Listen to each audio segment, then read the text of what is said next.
How to change email on TradingView. Are you guys facing issues to change your email on TradingView? If that's so, then this video might help you out. Without further ado, let's get started. First of all, open TradingView on your laptop device. Once you open the TradingView, now look at the left side of your screen where you can see your profile icon. Click on it. Once you click on it, now tap on your profile and click on profile setting. After you tap on it, you will be forwarded to this section. Now click on profile setting again. Once you tap on it, you can see the option for change email over here. Click on it. Now click on your email and tap on send code.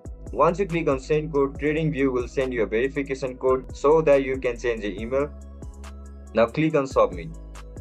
To change your email, now remove all this email and add according to your preference. Now click on save changes.